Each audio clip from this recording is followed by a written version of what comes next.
Shalom, and welcome to Bible Stories as Blueprints of the Soul, your Biblical Hebrew podcast.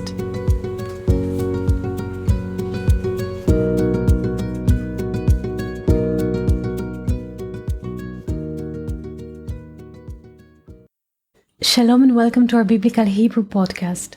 Today I would like to speak to you about one verse from Exodus 2:12. Usually when people read the Bible, they think about stories or occasions, events that happened in the past. But since the Bible is a tree of life, whenever we open the book and we read the words, everything is happening now. And everything has a relevance to our life in that moment which we read the Bible. Today, I would like us to read one verse from Exodus 2:12 and see how we read this verse innerly and not externally, like it happened to other people or it happened in the past.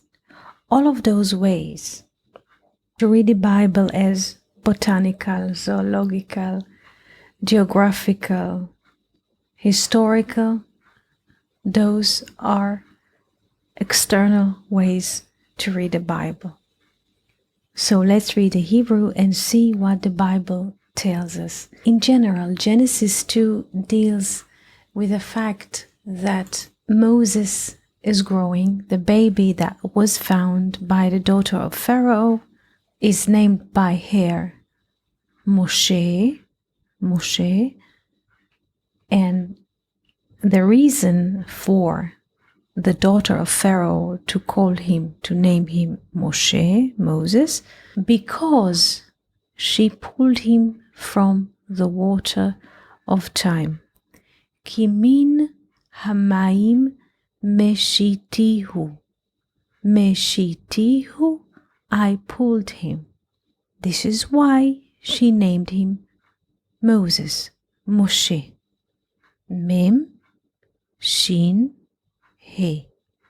Moses is growing up, and this is still, we are reading this in a frame of historical story, because first we have to build a frame and then we go inside. In the origin, Moses is the son of the Hebrew people, which is adopted by Egyptian family. And not just Egyptian family, but the family of kings. The daughter of Pharaoh is adopting him, so he is growing up in the palace of the Egyptian king. So Moses is growing up and he goes to see what is happening in his world. And he notices Egyptian man beating a Hebrew man from his brother. Usually when people read this verse, they think about two groups of people, Hebrews and the Egyptians, because the Hebrews historically were slaves of the Egyptians. So this is the tendency, the common tendency to read the verse. But all those aspects, the Hebrew and the Egyptian, are included in one person. The Hebrew person within us, Hebrew, Ivri, comes from Ever, comes from Avar, the one who crosses the river of time. A person or an element in each and every one of us who can see beyond time and space. This is the Hebrew inside of each and every one of us. The Hebrew concept is a person who can live beyond space and time. He has a sense of what is happening beyond space and time, beyond visualized reality. The Egyptian inside of us is a person who lives in conflicts all the time. He is engaged in battles, in arguments. In his life there is no place for secret or intimacy or conversation. It's just a battle, like a fist fight, either physically or mentally. everything is frontal. The Egyptian in us does not take a step back to reflect. So, going back to our topic, Moses. Who is Moses within us? He was pulled from the water of time. Moses in us is an aspect who has the ability to see things beyond space and time. And afterwards, once a person notices inside of himself that he can see, he can live beyond space and time, he goes outside again to the world of duality, and in ourselves we can see two aspects are fighting each other. The Hebrew aspect and the Egyptian aspect. And what is the suffering of the Hebrew? The suffering of the Hebrew, among other things, not just slavery, but in this verse, the soul who lives beyond space and time is a slave, so to speak, of the body. This is one aspect. Here we see another aspect. The Egyptian concept in us is beating the Hebrew, meaning what you see is what you get. This is the Egyptian concept. Screens, screaming, fighting, making money, have possession about things to get a nourishment of the sense of I'm right when there's a dispute between people, and to govern other people, to own objects, to own people, to make other people afraid of you. This is the Egyptian concept within one person. So when we read this verse innerly, what do we see? We see that the Moses within us, the one who's pulled from the water of time, notices inside of himself that there is a battle. The concept of the Egyptian, make money, sell more houses, make more profits, and so is beating the Hebrew concept. Moses in us notices two different thoughts, two different dimensions, two different tendencies. Now the question is what to do. And Moses turned, and I shall read the Hebrew verse now. This is Exodus 2:12. Vayifen ko v'cho. And he turned so and so. Vayar ki en ish. And he saw that there is no man.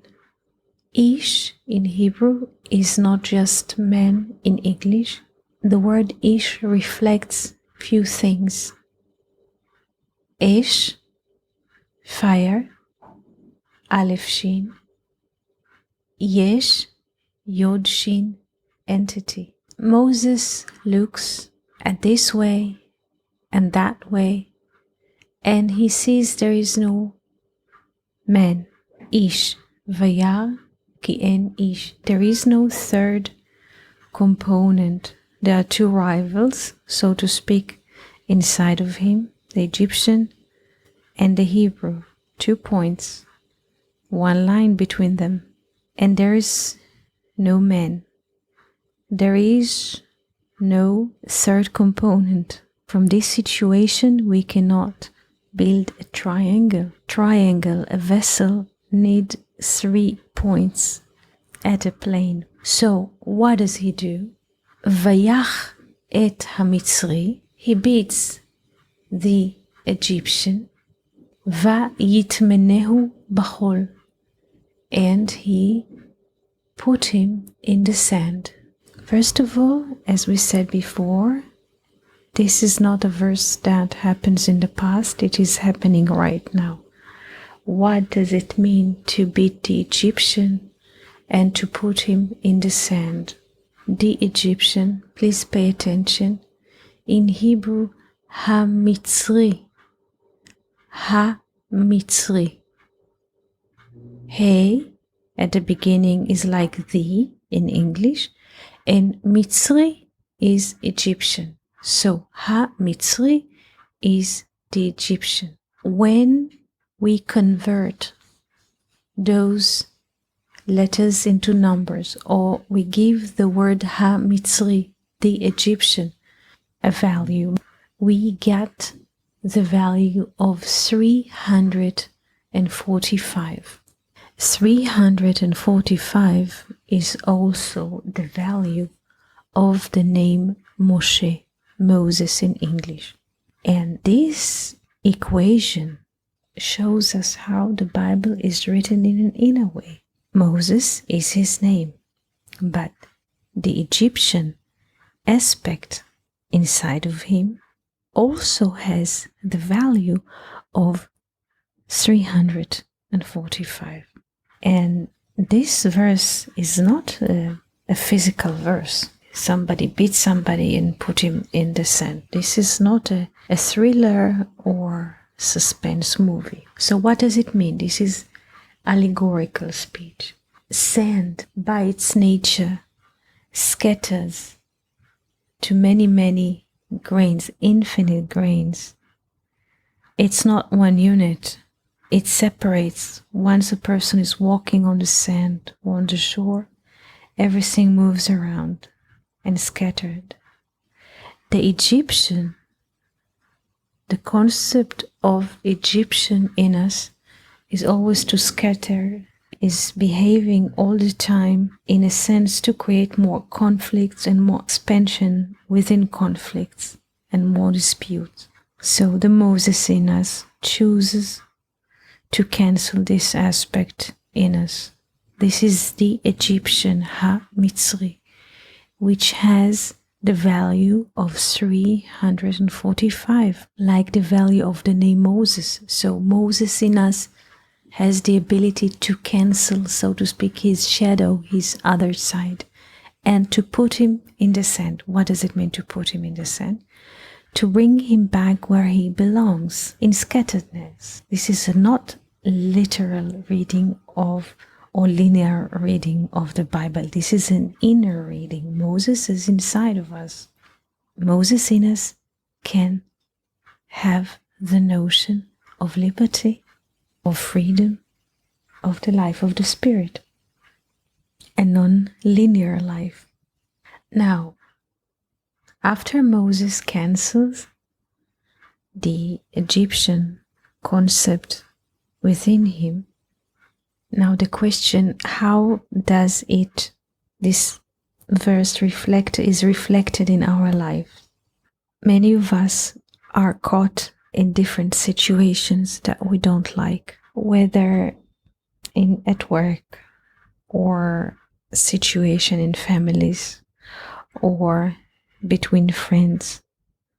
So there is no use to argue or to try to change those structures, just to see that they exist and to choose the other direction, the direction of the soul. So what does the verse mean by beating the Egyptian? Now, when Moses is left, we have a very interesting connection. We have Moses as a name and the Hebrew concept. The Hebrew concept is a person who can see beyond space and time. He basically can go for the future, for the infinite all the time. So, what do we see at this point? There is a name, Moses. The name Moses is written with 3 letters, Mem, Shin, He. When we convert those letters into numbers, Mem is 40, Shin is 300, He is 5. When we look only at the small numbers, instead of 40, we look at 4. Instead of 300, we look at 3. And 5 is simple number. We have 3 digits, 3, 4, 5. With those 3 letters, we can build a Pythagoras triangle. Again, with those 3 digits, we can build a Pythagoras triangle. And with this vessel, because triangle is the first vessel that we have, because we have a dot, and from 2 dots we create 1 line, and the next step, or the first vessel, is the triangle. By relating to the name Moses, not just as a historical figure and not just as a name of a person or a savior, there is another way to look at the name Moses, which is a geometrical form, the triangle, Pythagoras triangle. What is so special in Pythagoras triangle? This triangle expresses the relation between spirit and matter. 3 in the power of 2, 3 double 3 is 9. This is, so to speak, the Father. 4 double 4, which is 16, is a dimension of the Mother. And the last arm of the triangle is 5, and 5 double 5 is 25. Or the child, the new spirit, or the temple, the element of 5, a full hand, or simple fingers with a potential. In other words, the name Moses is not just a name which is associated with a savior, with historical figure. The name Moses is associated with the future, harmony and growth. So this was our little conversation for today. We wish you a beautiful day and wonderful week. Thank you for listening to Bible Stories as Blueprints of the Soul. We hope that you enjoyed this episode. If you have any questions, comments, or would like to hear more about a certain topic, just write us an email to hebrew@learnoutlive.com. We are always happy to hear from you. For more episodes, videos, and articles like this, please visit our website at hebrew.learnoutlive.com. We also would like to invite you to join our live classes. Just search for Online College of Biblical Hebrew on Facebook and start learning now with students from all over the world. Koltuv and Shalom.